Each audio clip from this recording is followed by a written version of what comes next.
basically it verbatim copies what's in the Act. There's little outside of the bare bones of what's already in there in terms of for the Mana Whakahono provisions. So it wasn't very exciting agreement at all with the district council.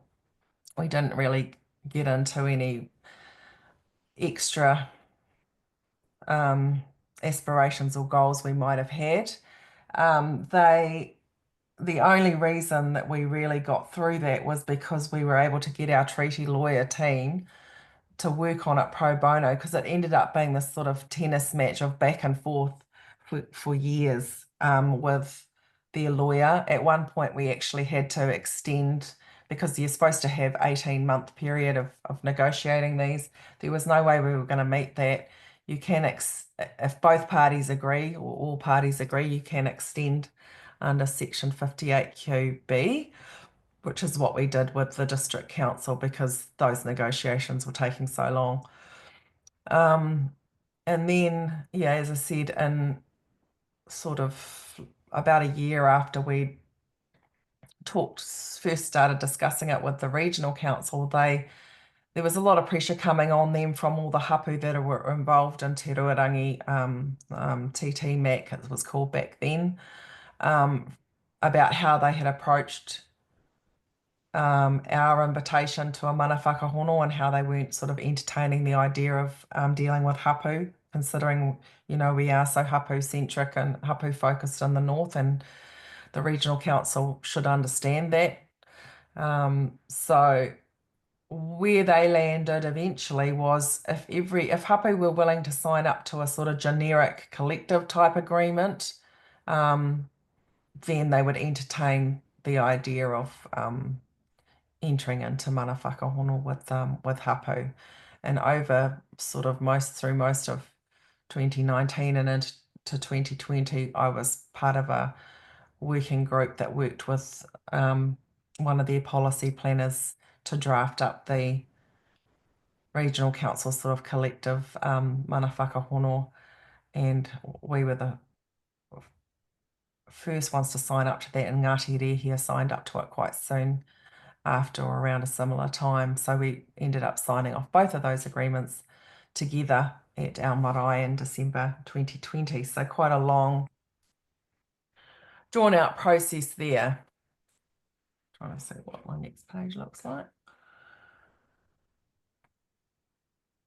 Right, so what was in the agreements, what's in the agreements?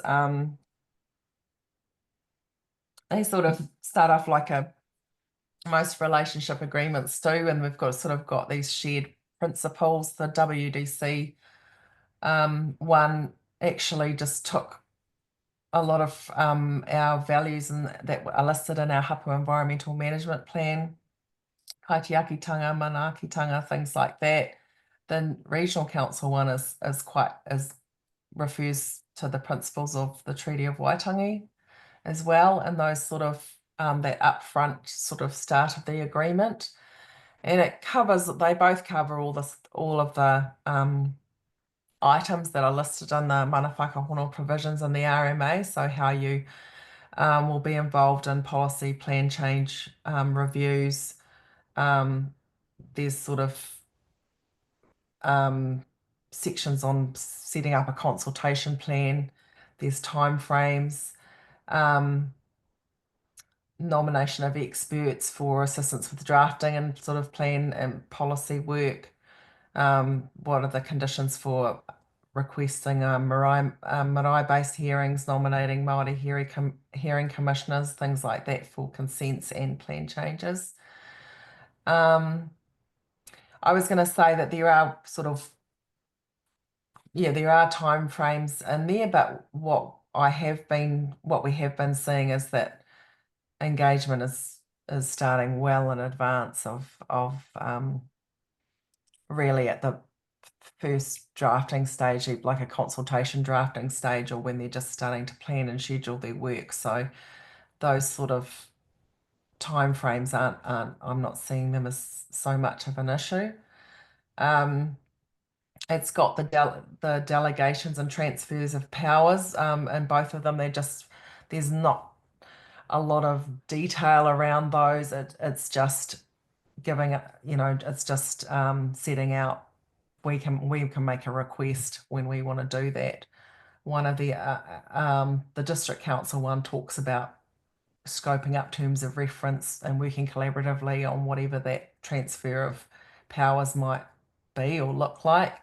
I think the regional councils one is quite interesting because it sort of puts the onus on hapū to meet a set of criteria and basically provide a cost and benefit analysis as to why it would be better for them to hand over or transfer those powers to us when rather than them to carry on with whatever those functions are, say it's a compliance monitoring function or something like that. Same goes for resource consents, all around how you get notified, what the practices are. The interesting thing about I guess about the regional council one is that it does have sort of monetary figures put next to various items in it. But they are contestable funds that were already sort of established. I think I'm getting ahead of myself what I might have in another slide, but what I have noticed is that since we've had been signed up to this agreement, we have pretty much received every fund that we've applied for. So we have made use of those funds that are established to help. One of them's like if you want to update your hapū environmental management plan or create one, things like that. So we actually, and there's another fund for if there's really complex resource consent application and you want to, have involvement in that. We've applied for that one and had that granted as well. So we do seem to be more successful at gaining funding. So I guess what I'm saying is the Mana Whakahono directs you to these places for resourcing, but they are, funds that are open to other iwi and hapū that don't have Mana Whakahono to apply to. But we do seem to be, pretty successful in getting those.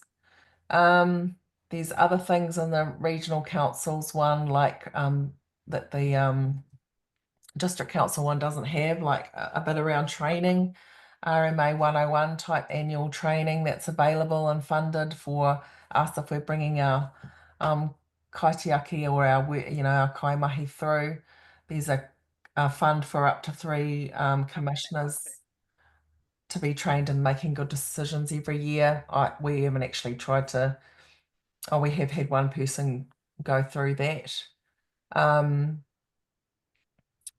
When it comes to the review, the district council had a 2-yearly review period, but we're sort of doing that quite informally. How it's sort of working is that we're doing this sort of rolling review with regular hui every sort of quarter, catch up with them, and we sort of have some key work plan items. So while that Mana Whakahono agreement was really prescriptive, the way that this team and the staff in there are implementing it is quite flexible, and it's actually proving to be kind of a foundational document that's actually allowing more to happen than it says should happen, if that's clear.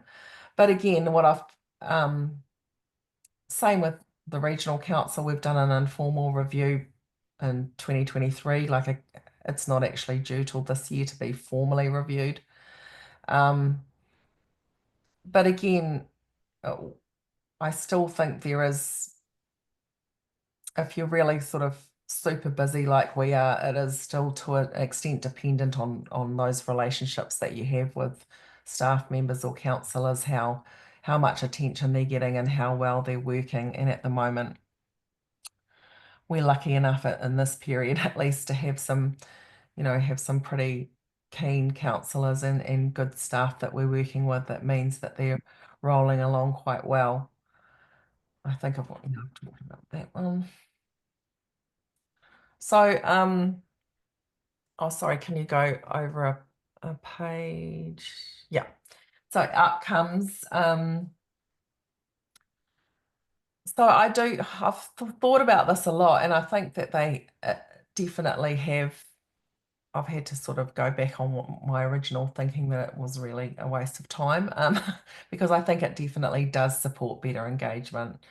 Um, as I said earlier, these very early conversations when well before a plan changes, not even notified, but before any sort of consultation goes out on that one's coming up, it's happening very early. Before that, back in the day, the district council was sort of picking and choosing which plans and policies to engage on. They were deciding for themselves what they thought was relevant to Māori. That doesn't happen so much anymore.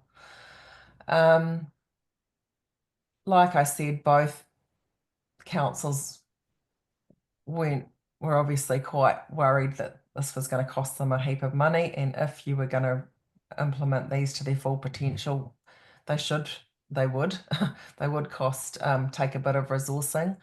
Um, Even though there's not a lot of specific funding tied to these agreements, there is a way better understanding that we should be resourced to engage.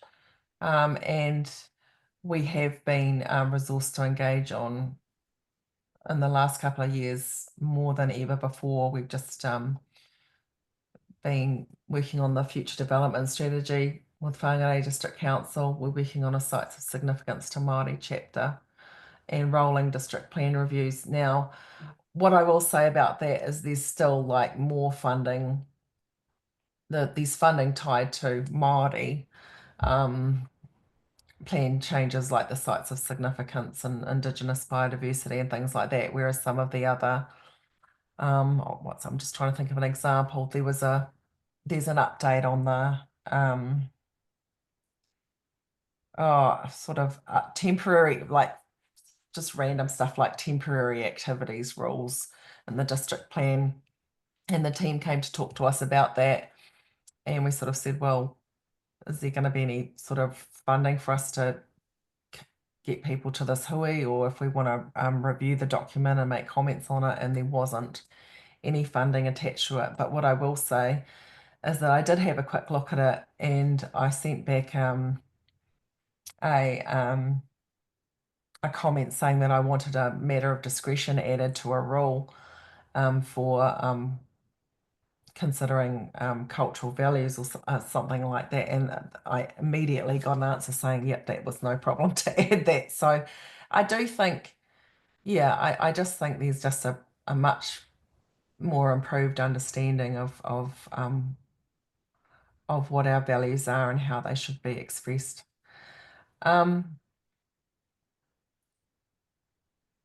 That's what I said. One of the other, so even though, like, ideally, we would have had our district council Mana Whakahono and sort of work plan attached to it. We haven't gotten to that. We've been talking about it, and we've sort of said we could, have schedules that you don't have to update the whole agreement, but you're sort of setting out what operationally you're doing. We haven't actually put that on paper, but it is happening in practice. So what has been happening with the district council is that we're sitting in on we're involved in the wastewater treatment upgrade in our Rohe at all levels. Like I'm sitting on the steering committee, others are sitting in operations. That's sort of new for us to be involved across all those layers. And we're also got a council to agree to a roadmap looking at transferring back an asset that was taken under the Public Works Act. So much much closer to what our original aspirations were. It is starting to happen now, I think. Um,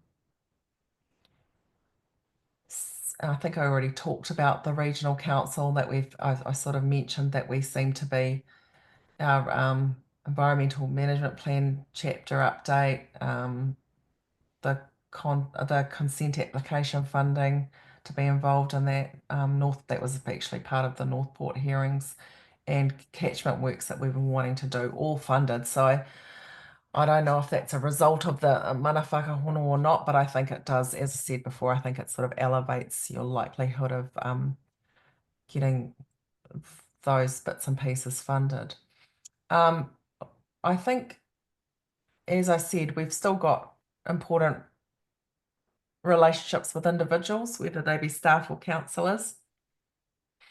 But I think it's really valuable to have this recorded, because if staff change, if the politicians change, it's there as a foundational document and you can keep referring to that. One thing I will say is that this sort of mana these advances that we've made since we've had these agreements, they haven't happened in a mana whakahono arohe vacuum.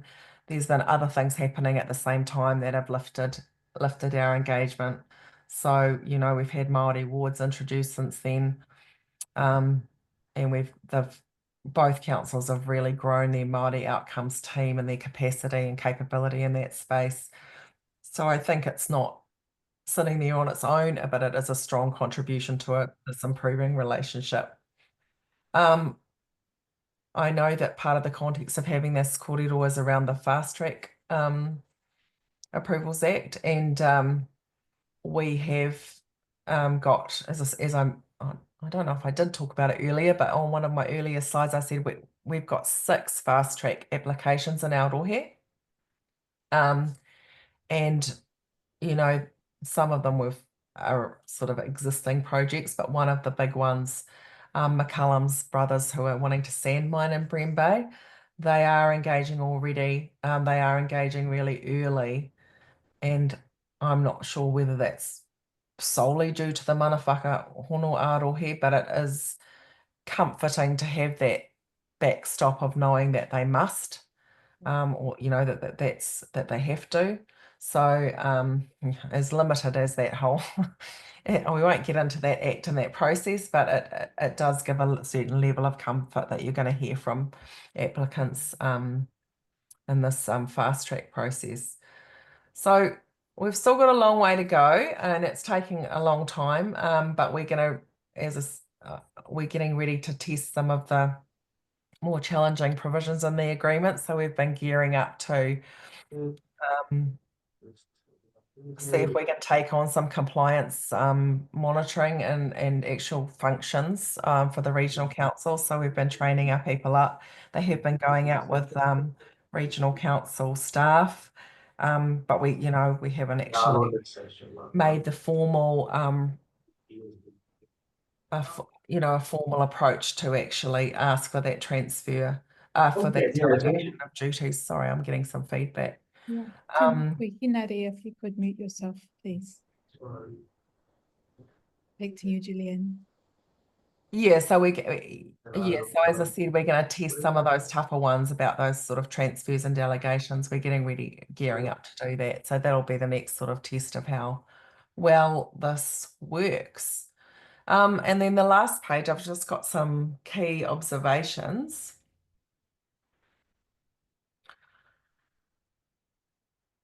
Yeah, and that's just that was just a picture there of our latest update to our environmental management plan, which is a climate change specific update that has sort of come through this Mana Whakahono process. But as sort of key observations, they will the decision to develop these is going to depend, it will depend to an extent on your existing relationships with council and other entities. The sort of collective hapū model works for us in the north because, as I said, we are hapū centric. Councils are used to that. They are used to dealing with hapū. Hapū do the vast majority of the on-the-ground RMA work in Taitokoro to an extent. And we all have, a strong degree of overlap in whanaungatanga, so it works quite well. I don't know how well that would work elsewhere. You could, one of the things I've said is here is that you could try and force. I think that these provisions came through to really help iwi and hapū that have, poor relationships or have struggled to get council to act, and you could use that to force a better relationship. But I would say that there are councils around now, around at the moment, and I don't know what this is going to look like after the elections, but you probably wouldn't go to Kaupapa District Council and try and start up a Mana Whakahono Rohe discussion at the moment. That would be a waste of your time. You better to put your energy and resource elsewhere. And just stuff around there around balancing being too prescriptive versus flexibility. But what I'm seeing is that flexibility occurs anyway in the way that this is implemented and playing out. And do be prepared to settle in for the long haul. Don't do what we did, which is just send them both a letter without actually having a kōrero first. Maybe that would help councils be better prepared and not perhaps react quite so reactive as they were initially, and that might speed things up a bit if you have those kōrero first. So that's probably, I think that's the last. I'll see another slide. Yeah, so I've put on that last page, I've put some links, and I'm happy for this to be shared to the documents and to our page. But yeah, I'm happy to take any pārtai. Hey, tēnā koe Juliane, me hinei ki a koe, mo ira kōrero I tēnei ata, I tēnei ahi. I always get caught up with the midday things, so he mihi nui. Whānau, please pop your pārtai in the box. And we've got one coming through from Alex. I will just ask one quick one, Juliane, before we get to Alex's one, because this is something that I've been asked a lot. So you developed your hapū environmental management plan in 2014 in order to be less reactive and more proactive. Could you talk a little bit more about the relationship between the hapū environmental plan and the Mana Whakahono Rohe? You mentioned that the Whangarei District Council agreement has borrowed some of the principles from the environmental management plan, but how do those two documents work together? Could you give us a perspective on this? Yeah, so I think what happened in my experience was that when we did our plan in 2014, what we were seeing was, I think there was still a lack of, I guess, capacity and capability to amongst councils to actually know how to deal with it or to take it into account. And they were also, what you also see is planners or resource consent planners, policy planners will have a look at that document themselves, and they'll make their own assessment or analysis of how they think, what they think your hapū environmental management plan provisions mean and how they should be taken into account. When the hapū environmental management plan talks to the Mana Whakahono and what the foundation that agreement gives you, I think it has flipped it around, so council staff are now understanding that actually we shouldn't do that. We should be allowing Patuharakeke to tell us to do that assessment themselves, or to tell the council, this is how we think your plan change needs to incorporate or take into account, but this is how you can best provide for our policy direction that we've put into our hapū environmental plan into your district plan or your RPS or whatever the case may be. So what's the word? It kind of acts to it provides a sort of it bolsters the environmental management plan in a way. It sort of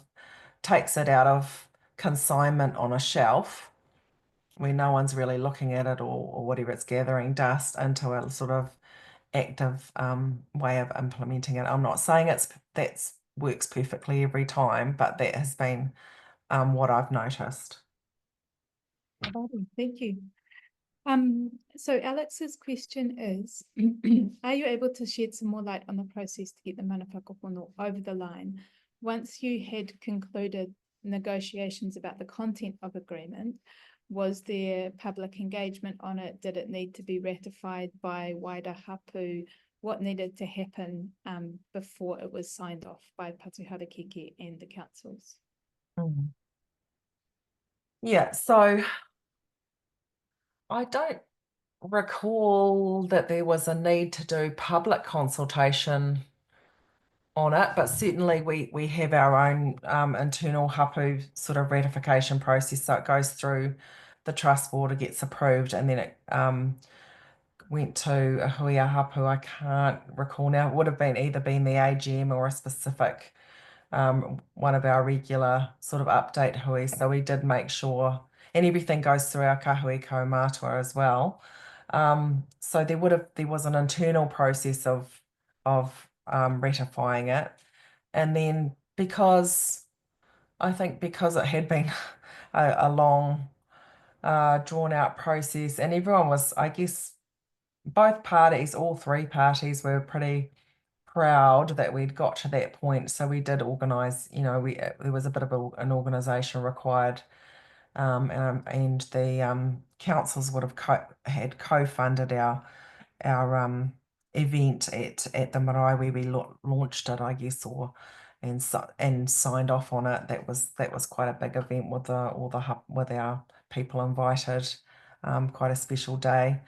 So I think there's probably that will probably depend on how each individual hapū or iwi, what their own, and tikanga is around ratifying a document.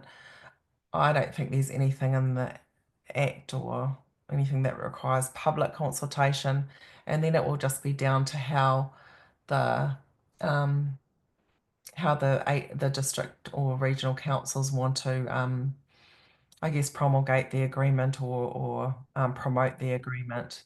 Um, you will not. The regional council's been really, the Mana Whakahono, you can find it on their website. They're quite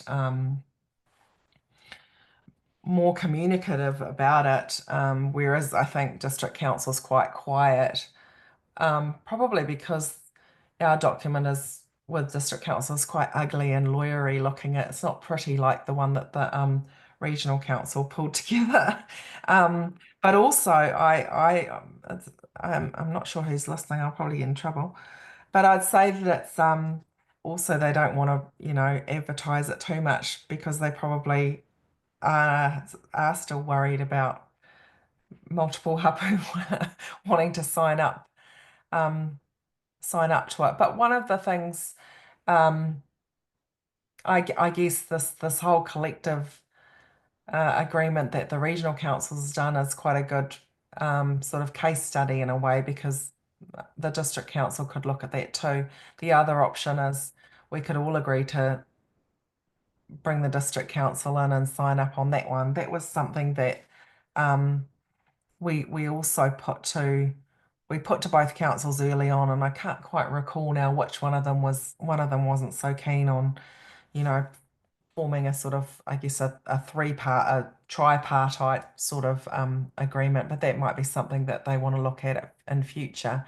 And if we're trying to, what's the word? If we're trying to get out in front of these fast track listed projects, and we've got friendly, well, I guess, councils on board, then that might be a way to get these happening quicker. Might be to look at collective multi-council, multi-party agreements too. It might be the way to go if we're wanting to get this happening quickly. Kia ora, kia ora.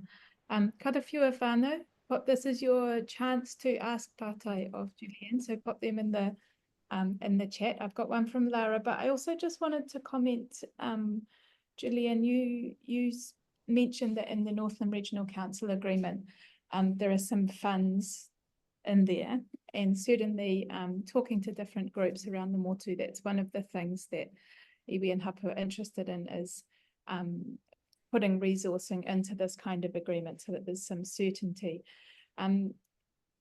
You mentioned that they were already existing funds, but I guess one of the things that people have talked to me about is funding actually being withdrawn from iwi and hapū, given the current political climate.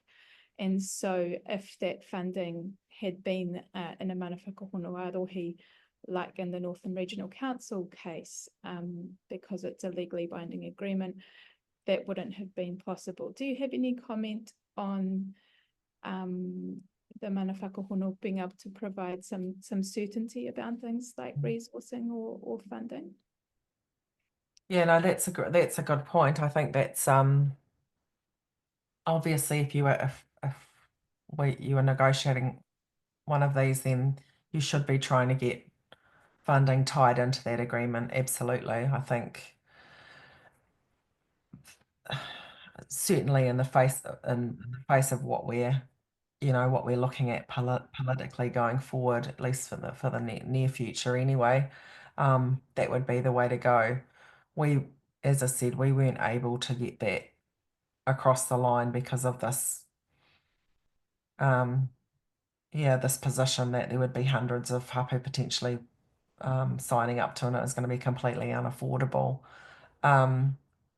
It's all going to depend on I guess, on your individual circumstance and it might be where there's like sort of only one or two iwi authorities, it might be easier. I'm not too sure. It's going to depend on the spatial, locational sort of unique characteristics of your rohe and your councils, but absolutely you've got to try and anchor funding into it if possible. Okay, kia ora. All right, now that we've only got 3 minutes left, the pātai are flowing in. So Lara, we'll wrap up with Lara's pātai in a couple of minutes, which is around what are your top 3 tips for iwi o hapū that want to develop a Mana Whakahono, Juliane. So start thinking about that, but we'll just quickly go through these pātai from Merihini and Ruben. Do you have any thoughts on how you might respond to the RMA reforms if the changes impact your Mana Whakahono Rohe and its effectiveness?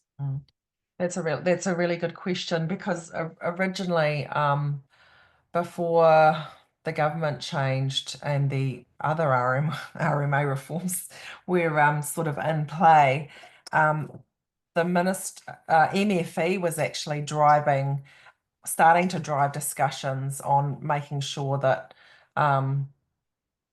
the Mana Whakahono Ārohi would transfer into whatever the new, into the new regime.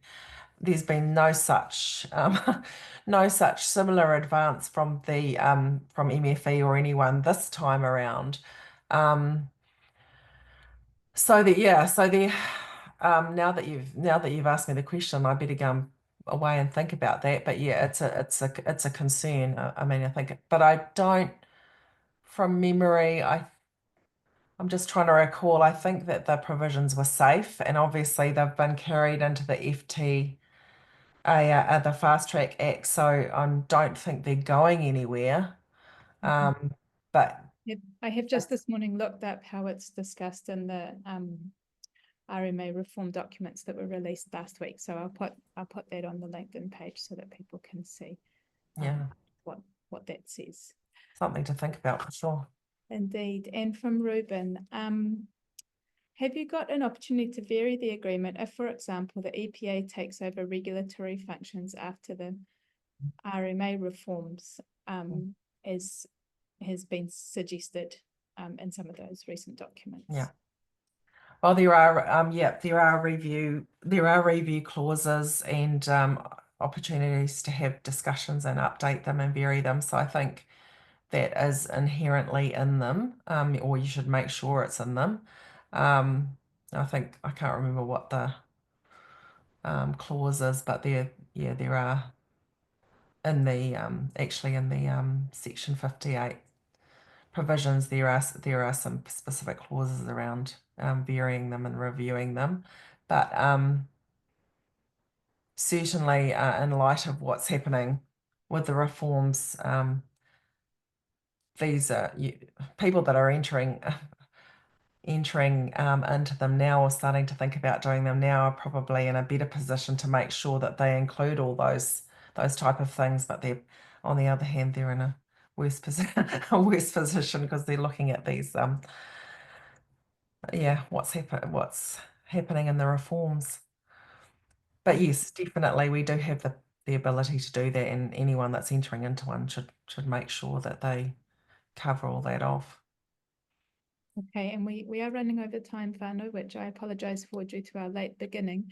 Juliane, before I wrap up, do you have 3 top tips for someone wanting to embark on the journey towards a mana whakahono arohi? You've already said firmly, make sure resourcing, do your best to make sure resourcing is included in it. Kāroa no? Yeah, no, the other one I said before was maybe start talking, having conversations about that this is something you want to look into with council staff. If you've got politicians, ward councillors that you have a relationship with, perhaps start talking about it early and signalling, let's get together and sort of maybe suss out a sort of frame something up before actually initiating the letter, because once you've initiated that, you're in a formal process and time starts ticking away. So that might be a way not to surprise you, sort of no surprises approach. Don't maybe put them on the back foot. That's what we might have done by sort of just landing it on them without talking to them first. That's probably a key one. And just I've come to learn that any tool, don't be, I guess, don't be like I was and sort of not really bothered and not too fussed on the idea, because it has turned into another tool in your toolbox. So approach them in a positive way, and make sure you've got if you've got hapū environmental policy, if you've got sort of strategic plans and aspirations, try and collate everything together so you can get what you can into that document at once. But yeah, I think my overarching message would be give it a crack if you can. Now's the time. Right. Well, e rongi tēnā he mihi nui ki a koe, Juliane. I think that's been really useful in giving us a rundown about that experience in developing both of those mana whakahono arohi agreements. I mean, some of the key points, I guess, I'll take away are the importance of that collective hapū pressure at the beginning when you're working with the councils to get them to engage with hapū and reflect your hapū-centric environment up there. Given this importance of resourcing and people raising that, often it was really useful to hear about how the mana whakahono arohi has been successful in achieving funding for Patuharakeke to carry out some of those functions more consistently, if not all the time. I think that was very helpful. Really practical ideas like attaching a work plan to a mana whakahono arohi, how it can be operationalized, and this one about collating everything into your mana whakahono arohi are really helpful as well for people who are trying to think this through. And I think you talked about the mana whakahono arohi as giving some comfort in the context of the Fast Track Approvals Act, and I think that's also a useful message for people to hear with those applications being lodged around the country right now. So he mihi nui nui kia koe, kia Patuharakeke te iwi trust toki, kia koutou katoa i te whānau. We are planning to hold more speaker sessions to keep exploring some of these topics relating to Mana Whakahono Rohe. So please join us on the LinkedIn pages to continue these conversations. We'll send an email out after this as well to people who registered with the presentation, and please feel free to get in touch with us, mohio@papapounamu.co.nz, if you'd like to discuss anything that's happening with Mana Whakahono Rohe in your area and how we may be able to support you. So thank you again, Juliane, and I'll close with a karakia. Ka whakairia te tapu, kia wātea ai te ara, kia tūroki whakataha ai, kia tūroki whakataha ai, haumie, huie, tai ki. Thank you. Go well, everybody. Apologies for the late beginning and late end, and hei kona. Kia pai tōku koutou rā.